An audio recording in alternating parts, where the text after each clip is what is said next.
हम सभी अपने मन की प्रेरणा से चलते हैं।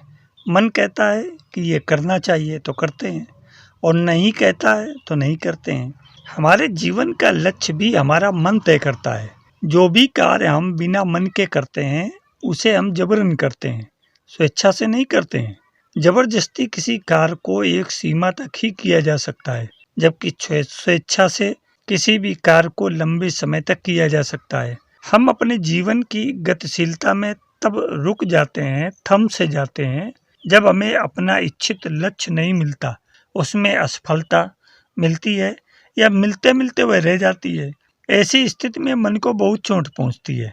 मन उदास और निराश हो जाता है। ऐसी स्थिति में यह जरूरी है कि मन का ध्यान उस ओर से हटाकर दूसरी ओर ले जाया जाए, अन्यथा मन वहीं अटक कर रह जाएगा और आगे नहीं बढ़ पाएगा। हमारे जीवन में बहुत ऐसी बातें व कार्य होते हैं जिनमें हम अटक कर रह जाते हैं। जब हमारे कार्य बहुत मेहनत व प्रयास के बावजूद पूरे नहीं होते या उन्हें पूरा करने की कोशिश में ही हम लंबे समय तक लगे रहते हैं या उन्हें पूरा करने में असफलता मिलने पर दुखी होकर बैठ जाते हैं और बहुत सारा समय यूं ही उसमें बिता देते हैं। ऐसी परिस्थिति में यह बहुत जरूरी होता है कि हम उस स्थिति से बाहर निकलें।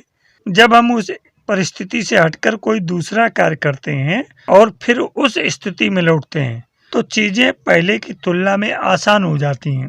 शायद इस बीच हमारी क्षमता बढ़ जाती है, हमारी कुशलता निखर जाती है या फिर हमारी क्रियाशीलता में फर्क आ जाता है, इससे कार्य आसान हो जाता है। इसलिए कभी भी किसी चीज में अटके नहीं, बल्कि मन को समझा बुझाकर थोड़ी देर के लिए दूसरे कार्य में लगा दें तो पहले की तुलना में आसान हो। इससे दो फायदे होंगे। पहला ये कि इस दौरान हमारा समय यूं ही बर्बाद होने से बच जाएगा और दूसरा ये कि समय का बेहतर उपयोग हो जाएगा एवं कार्य भी पूरा हो जाएगा।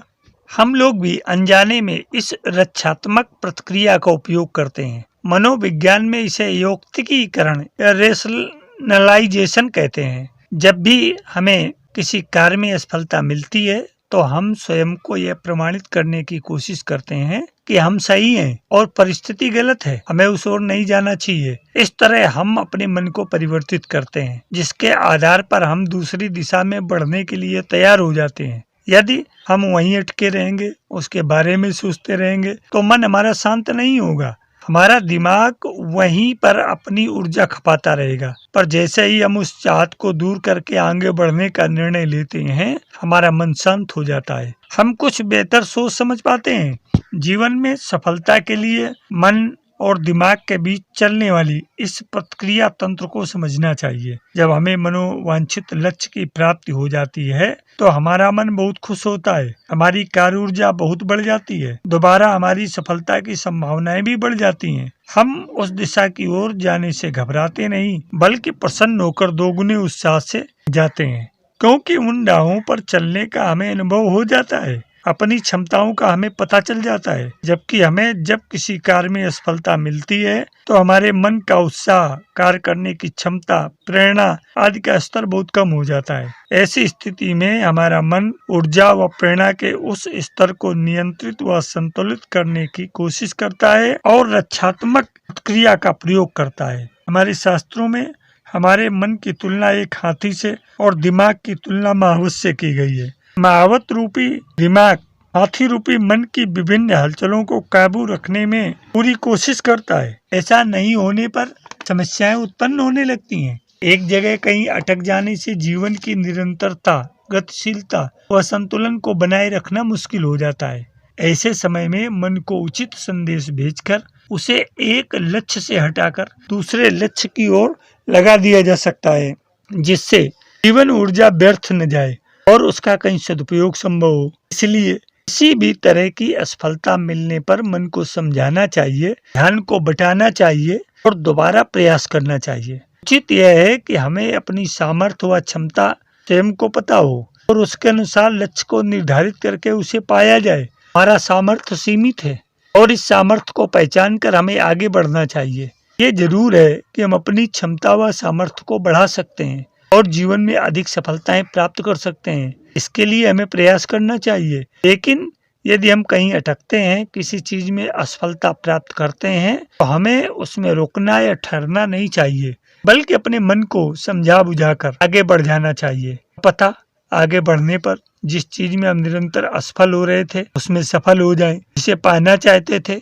उसे प्राप्त कर लें। दूसरी बात यहाँ पर एक है कि योग्यता तो हर किसी में होती है, किसी में कम, किसी में ज्यादा। सामान्यतः देश में साधारण योग्यता वाले अधिकांश लगभग 80% और वे अपनी सामान्य सी योग्यता का किसी भी तरह उपयोग करके सामान्य जीवन जीते हैं। लेकिन यदि सामान्य सी योग्यता के साथ व्यक्ति के अंदर असाधारण लगन हो, तो वह कुछ भी कर सकने में सफल हो सकता है, क्योंकि कुछ भी कर सकने की लगन के सामने व्यक्ति की योग्यता बाधक नहीं बनती। समय के साथ उसके अंदर योग्यता स्वतः ही पनप जाती है। असाधारण लगन व सामान्य योग्यता वाले व्यक्ति भले ही आज कुछ न कर सकने की स्थिति में दिखाई पड़े, लेकिन वे अपने जीवन में ऐसा कोई न कोई रास्ता या मंजिल तलाश अवश्य लेते हैं जो उनके लिए महत्वपूर्ण व लाभकारी होता है। व्यक्ति के पास यदि विशेष योग्यता व प्रतिभा है, लेकिन काम करने की लगन नहीं है, तो वह ज्यादा कुछ नहीं कर सकता, क्योंकि ऐसे व्यक्तियों के अंदर अपनी विशेष योग्यता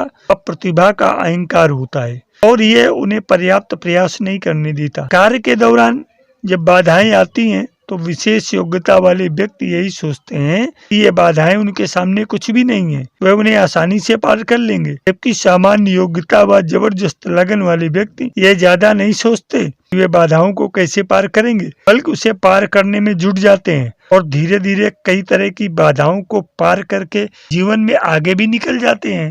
एक बहुत प्रचलित कहानी है खरगोश व कछुए की दौड़ की। इस दौड़ की प्रतियोगिता में योग्यता की दृष्टि से खरगोश कछुए से बहुत अधिक योग्य था। तेज दौड़ने वाला था, कछुआ बहुत ही धीरे चलने वाला। लेकिन अपने तेज दौड़ने के अहंकार के कारण खरगोश काफी दौड़ने के बाद रास्ते में पेड़ की ठंडी शीतल छाया में आराम करने लगा और सो गया। कि कछुए ने विश्राम की बात नहीं सोची और लगातार धीरे धीरे चलता रहा। वह सोए हुए खरगोश से भी आगे निकल गया और उसने प्रतियोगिता आराम से जीत ली। खरगोश को ये लगता था कि कछुआ उसे दौड़ में हरा नहीं सकता, इसलिए थोड़ा विश्राम करने में कोई हर्ज नहीं है। लेकिन नींद की झपकी ने उसे कछुए से हरा दिया। कछुए को भी यह वास्तविकता मालूम थी कि वह दौड़ में खरगोश से जीत नहीं सकेगा, लेकिन फिर भी वह अपनी पूरी लगन के साथ लगा रहा। बस इसी लगन ने उसे दौड़ की प्रतियोगिता में खरगोश से आगे कर दिया। यदि व्यक्ति में असाधारण योग्यता के साथ लगन है, तो वह अपने जीवन में कुछ भी हासिल कर सकता है। यदि साधारण योग्यता के साथ कार्य करने की लगन है, तो वह जीवन में कुछ न कुछ विशेष कर ही लेता है। लेकिन यदि व्यक्ति में लगन ही नहीं है, तो ऐसा व्यक्ति जीवन में कुछ खास नहीं कर पाता। लगन की इसी खासियत के कारण आजकल कंपनी के मैनेजर भी ऐसे व्यक्तियों का चयन अधिक करते हैं जो भले ही साधारण योग्यता के हों, लेकिन उनके अंदर मेहनत करने की लगन हो। क्योंकि ऐसा देखने में आया है, ज्यादा योग्य लोग अपनी योग्यता के अहंकार के कारण मेहनत करने से कतराते हैं। इससे कंपनी को फायदा कम और हानि अधिक होती है। किसी नए कार्य को सीखने के लिए, कार्य को पूरा करने के लिए, अपने निर्धारित लक्ष्य तक पहुंचने के लिए लगन का होना जरूरी है। ये लगन ही है जो हमें बड़ी आसानी से लक्ष्य की ओर ले जाती है। कई तरह की परेशानियों के बावजूद कठिन संघर्षों से जूझने में मदद करती है, हौसला बढ़ाती है, आत्मविश्वास जगाती है। लगन होने पर व्यक्ति के अंदर हमेशा आगे बढ़ने की ललक होती है, चाहे कुछ भी हो, कैसी भी परिस्थितियां हो। लगन रूपी नाव व्यक्ति को भंवर में डूबने नहीं देती, बल्कि नदी रूपी कठिन संघर्षों के मार्ग से पार लगाती है एवं उसे मंजिल तक पहुंचा देती है। लगन की विशेषता व्यक्ति की कमजोरी को भी उसकी आदत में बदल देती है। इस बात को स्पष्ट करती है एक प्रेरणादायक कहानी। जापान के एक 10 वर्षीय बच्चे को जूडो सीखने का बहुत शौक था, लेकिन उसका बायां हाथ नहीं था। फिर भी वह अपने माता पिता से जूडो सीखने की जिद करने लगा। आखिरकार उसके माता पिता से मशहूर मार्शल आर्ट्स गुरु के पास ले गए।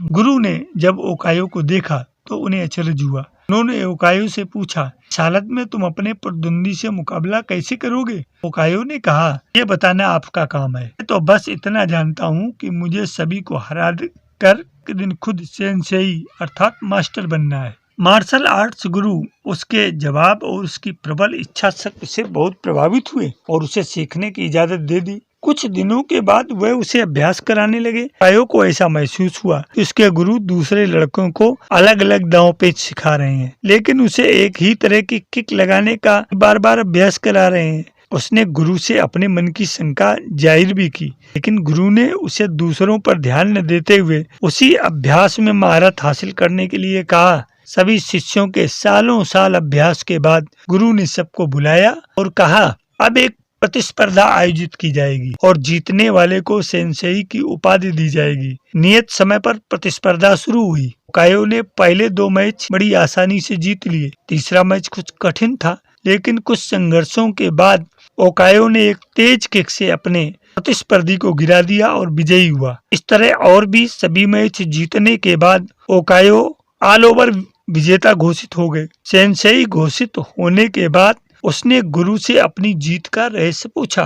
गुरु ने कहा, प्रतिस्पर्धा में जिस किक का तुमने इस्तेमाल किया है उससे बचने का केवल एक ही उपाय था। विरोधी का बायां हाथ पकड़कर गिरा दो, और तुम्हारा तो बायां हाथ ही नहीं है, इसलिए तुम्हारे प्रतिद्वंदी से ज्यादा कुछ करते नहीं बना। ओकायो समझ गया कि लगातार लगन के साथ किए गए अभ्यास से उसकी सबसे बड़ी कमजोरी ही अब उसकी ताकत बन गई है। हम भी अपनी कमजोरी को ताकत में बदल सकते हैं, बशर्ते हम लगन के साथ मेहनत करें। एकमात्र लगन के साथ जुटे रहना ही वो रास्ता है तो हमें अपनी मंजिल तक बिना किसी रोक टोक के पहुंचा देता है और जीवन में सफल बनाता है। मेरे अध्यात्म प्रेमी जिज्ञासु मित्रों, इन कहानियों से आपको निश्चित ही कुछ न कुछ प्रेरणा मिलेगी, इसलिए खाली न बैठें, अपने कार्यों में नवीनता को खोजें ताकि एक ही तरह के कार्यों को नूतनता से किया जा सके और जीवन को उमंग उत्साह से भरपूर रखा जा सके, अपने मनोबल को तरोताजा बनाया जा सके और मन को भी एक दिशा और दशा नवीनता से प्रदान की जा सके, जिससे आपका मन लगन के साथ उस कार्य को पूर्ण कर सके। निश्चित ही आप भी इस कहानी से प्रेरणा लेकर के अपने जीवन को समुन्नत, विकसित और उत्कर्ष की ओर ले जाने में सफल रहेंगे। आशा है कि वीडियो अंक आपको पसंद आएगा। अगर ये पसंद आए तो इसको लाइक, शेयर, सब्सक्राइब अवश्य करें और अपने इष्ट मित्रों को भी प्रेरित करें इन कहानियों को सुनने के लिए। सफल जीवन की यात्रा में आज इतना ही, शेष आगे। धन्यवाद। जय हिंद, जय भारत, जय श्री राम।